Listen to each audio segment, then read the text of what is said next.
Lundi de Pâques, bonjour à tous et bonne fête à tous les chrétiens. Mohamed Salia Sokona, c'est le désormais président de la commission Dialogue et Réconciliation. Sori Ibrahima Keïta nous présente ce diplomate chevronné sur lequel les pouvoirs publics du pays ont placé toute leur confiance.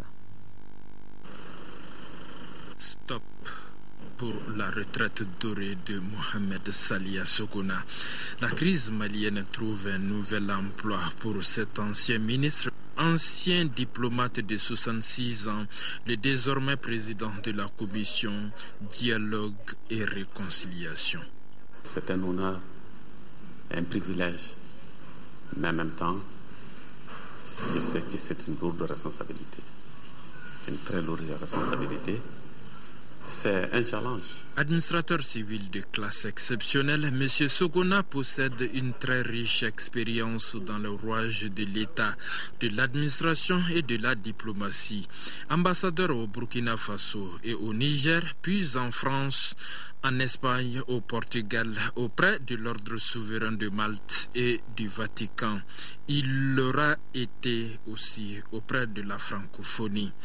L'ambassadeur délégué permanent auprès de l'UNESCO était auparavant ministre des Forces armées et des anciens combattants de 1997 à 2000. Nous avons une petite expérience du pays, une petite expérience aussi de la connaissance des hommes, de par le parcours que nous avons eu à faire. Le commandant des cercles de Douila, devenu administrateur d'hôpital, chef de cabinet et directeur de cabinet ministériel, n'était pas moins l'influent délégué général des Maliens de l'extérieur. Il est aussi un habitué des contentieux pour avoir été membre de la première CENI de 1997 au Mali, coordinateur principal de la supervision et de la centralisation des résultats des élections de 1992, observateur d'élections au Cameroun et au Tchad. On a besoin de tous les acquis, toute la somme d'expérience qu'on a pu acquérir, parce que c'est un terrain extrêmement sensible, extrêmement délicat, parce que ça touche les hommes. Tout ce qui touche les hommes a une certaine délicatesse. Parmi le chapelet de distinction qu'il affiche dans sa salle de travail, il s'attarde volontiers sur celle-ci, Grand Croix de l'Ordre du Mérite portugais. Explication: il est le premier ambassadeur non résident à être décoré de cette distinction. C'est fort de cette expérience assortie de la maîtrise de 6 langues dont 3 nationales que ce Soninké Bontin a toutes les chances de bénéficier des préjugés favorables de ceux qui avaient dressé le portrait robot d'un président idéal de la commission. Habilité, doigté, polyglotte, capacité d'écoute, pédagogie, fermeté, voilà entre autres qualités attendues de celui qui doit manager le groupe arc-en-ciel de 33 sensibilités, car il est bien question de faire une omelette de toutes les saveurs sans casser tous les œufs.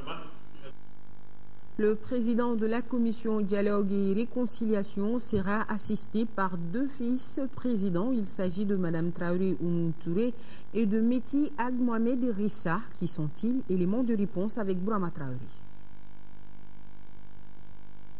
2 visages qui sont certainement connus du public.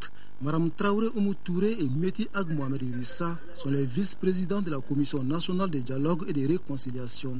2 quinquagénaires originaires de Tombouctou et de Kidal.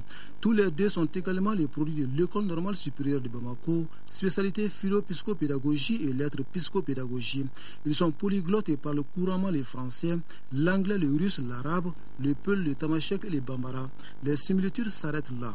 Cette tâche, on ne peut pas la réussir sans le peuple malien. Le peuple malien est victime, le peuple malien est porteur. C'est de notre pays dont il s'agit. Et moi, de mon côté, je pense que je ne peux pas. Et je pense que toute l'équipe, nous ne pouvons pas gagner le pari sans l'appui du peuple. Je ne me trompe pas, c'est une mission que je ne peux pas réussir seul. C'est tous les Maliens qui doivent la réussir ensemble. J'ai besoin de tous les Maliens pour la réussir. Les deux vice-présidents de la commission de dialogue et de réconciliation présentent également des différences. Mme Traoré Oumou Touré est un sociolinguiste. Elle est titulaire d'une maîtrise d'enseignement de la langue et son approche interculturelle et sociologique, d'une licence en langue et littérature anglaise et d'un master en outils, analyse et management de groupe. La première vice-présidente de la commission de dialogue et de réconciliation a également suivi plusieurs formations au Mali et à l'étranger dans des domaines aussi divers que variés. Mme Traoré Oumou Touré dirige actuellement la coordination des associations et ONG féminines du Mali. Elle est également la 7e vice-présidente de la CENI. La native de Niafenke est chevalier de l'ordre national du Mali. Je m'engage solennellement, aujourd'hui comme toujours, à servir loyalement ce pays. Toutes les fois où mon pays a besoin de moi, sur les fronts du combat sans armes, je serai là. Meti Ag Mohamed Irissa est un officier des douanes maliennes. Il est titulaire d'un diplôme de l'Institut coopératif de Moscou, spécialité organisation coopérative et management. Médiation, le natif d'Aguelog a une riche expérience. Il a notamment participé aux négociations entre la rébellion Touareg et le gouvernement en 1992. Meti Ag Mohamed Irissa a également été membre de la commission de suivi du pacte national. C'est une mission en réalité qu'on donne aux gens en qui on a confiance.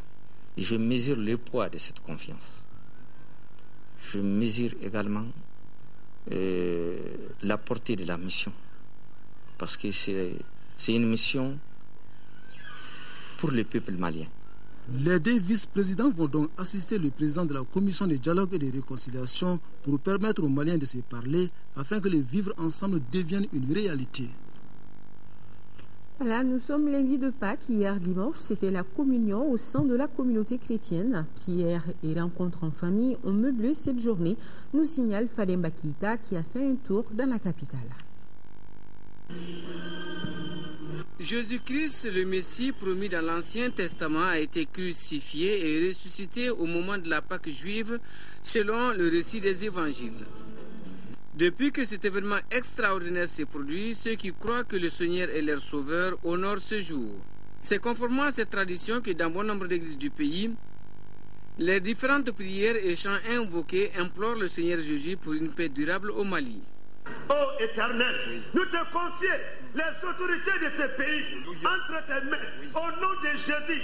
Les élections à venir, nous les confions entre tes mains. Seigneur Jésus-Christ, tu as dit à tes apôtres, je vous laisse la paix, je vous donne ma paix. Ne regarde pas nos péchés, mais la foi de ton Église. Pour que ta volonté s'accomplisse, donne-lui toujours cette paix et conduis-la vers l'unité parfaite. Compte tenu de la situation sécuritaire qui prévaut, les chrétiens ont célébré Pâques 2013 dans la plus grande sobriété. Notre souhait d'abord le plus ardent, c'est qu'il y ait la paix au Mali. Que la résurrection de Jésus nous donne la joie dans nos cœurs et que nos cœurs soient un cœur parfait, un cœur d'amour. Bonne fête à mon père et ma mère. Aussi, je souhaite bonne fête à tous les chrétiens. Que la paix revienne au Mali. Mais bonne fête à toi aussi. Opération Retour au Bercail pour les déplacés du Nord, une initiative du maire de la cité des Esquias en collaboration avec la société Nema et Frères. Des places gratuites sont offertes à tous ceux qui souhaitent retourner à Gao. Alucine Touré nous en parle. Ils sont contents de pouvoir enfin retourner chez eux. Ces ressortissants du Gao bénéficient de l'initiative conjointe du maire de Gao et la compagnie de transport Sonef. C'est un sentiment de réconfort et beaucoup de gaieté. Le fait que je vais retourner chez moi, pendant 9 mois je suis resté à Bamako, ça n'a pas été très facile. Maintenant je retourne chez moi, je suis très fier, je suis très content. C'est une partie de grand plaisir pour moi vraiment de retourner à Gao chez moi. L'initiative est destinée aux populations nécessiteuses dont la présence ici à Bamako est liée au manque de moyens. J'ai fait le cri de cœur près de mon frère Nema, qui est de Gao, qui est un transporteur de Gao. Je lui ai dit il faudra qu'il suive l'exemple de Bitar. Alors Nema n'a posé aucun problème. Il a mis un car cet après-midi à ma disposition. J'invite tous les transporteurs, tous les hommes de bonne foi qui peuvent faire quelque chose, de chercher les moyens de transport afin que nos populations puissent regagner leur cité. La compagnie de son côté s'est dit naturellement concernée par le sort de ces personnes. C'est la suite logique d'une série d'événements qu'on a déjà commencé pour bien sûr essayer de contribuer à l'effort de guerre, essayer d'aider la population les plus démunis, le mieux qu'on puisse faire pour contribuer bien sûr à un retour éventuel à la normale. Vivement d'autres opérations du genre. Les populations de la commune rurale de Djalakoroba, située à une trentaine de kilomètres de Bamako, sur la route nationale numéro 7, sont désormais sensibilisées sur les dangers de la circulation routière. L'Agence nationale pour la circulation routière, ANASER, et ses partenaires sont passés dans ce village à cet effet, nous indique Adama Koulibaly. L'Agence nationale pour la sécurité routière, ANASER, appuyée par ses partenaires, est dans des activités de sensibilisation des populations habitant les lisières de grandes routes de trafic intense. Djalakoroba est un village traversé par la route nationale numéro 7 Bamako-Sigasso. L'ANASER pour la protection estime que les populations des villages exposés doivent être sensibilisées sur les dangers de la circulation routière. Quand on prend un peu les statistiques des accidents de la circulation routière, on se rend compte facilement que les accidents produits au niveau des zones rurales font beaucoup plus de victimes, sinon beaucoup plus de tués qu'en milieu urbain. Les populations de Djalakoroba viennent de bénéficier des séances d'information et de sensibilisation sur les dangers que peuvent apporter l'incivisme de l'usage de la route. Des femmes et des hommes ont assisté à un premier exposé appuyé par des images des techniciens de l'ANASER. Cet exposé a été suivi par un autre adressé aux plus jeunes, aux adolescents qui sont les plus exposés. Les participants à la formation avaient demandé la construction de ralentisseurs. À la question, le directeur adjoint a donné des explications. Vous savez que la route nationale numéro 7 est une route communautaire. Et la gestion de cette route fait que les ralentisseurs ne sont pas, en tout cas pour le moment, on ne peut pas poser les ralentisseurs. Une cérémonie de remise de casques aux populations par l'ANASER avait précédé ces séances de formation. Cérémonie au cours de laquelle les autorités locales et les notabilités de Djalakoroba ont remercié l'ANASER d'avoir pensé à sauver des vies de leurs administrés, leurs protégés des dangers de la circulation routière.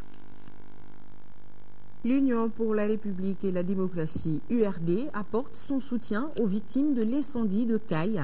Le parti vient de remettre 1 500 000 francs CFA au président de la Chambre régionale de commerce et d'industrie de Caille. Correspondance Mahamadi Alioubari. 1 500 000 francs CFA, c'est le montant que le Parti pour la démocratie et la République URD vient de remettre au président de la Chambre de commerce et d'industrie de Caille, Djabi Dougouré. Ces gestes du parti est la première aide aux opérateurs économiques de Caille depuis l'incendie du marché de la Cité des Rails survenu dans la nuit de mardi à mercredi. Caille, quand il y a ces incendies-là, on est obligé de venir voir les CDC. C'est ce que nous avons vu ce matin. Et surtout, les 90% c'est des femmes. Et ces messages-là, je crois que nous allons transmettre à qui de droit et tous les organismes internationaux pour qu'on vienne en aide à Caille. Cette action de solidarité a été hautement appréciée par les opérateurs économiques de Caille. Celui qui te sollicite au moment de la difficulté, c'est lui ton ami. C'est le premier geste national, international et régional que nous venons de recevoir. Les opérateurs économiques de la première région demandent au parti URD de transmettre à qui de droit leur doléance. Ils souhaitent que le marché de Caille soit reconstruit avec toutes les normes et commodités pour éviter un tel accident. Quelle conscience la jeunesse malienne doit-elle avoir pour le développement de son pays? C'est le thème d'une conférence débat initiée par l'Association des jeunes pour le développement de la culture du Mali. Objectif, inciter les jeunes à s'impliquer davantage dans le développement socio-économique de leur pays. Reportage Fademba Keita.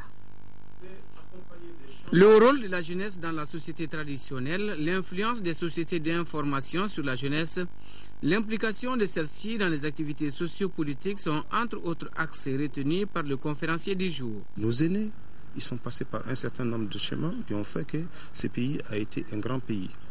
Et aujourd'hui, il faut qu'on s'inspire de leur expérience pour nous guider, pour nous orienter et pour trouver la réponse à nos problèmes. En prenant comme repère les anciens, les jeunes doivent prendre conscience du rôle et de la place qui sont les leurs dans le développement de la nation. Ce pays nous appartient tous.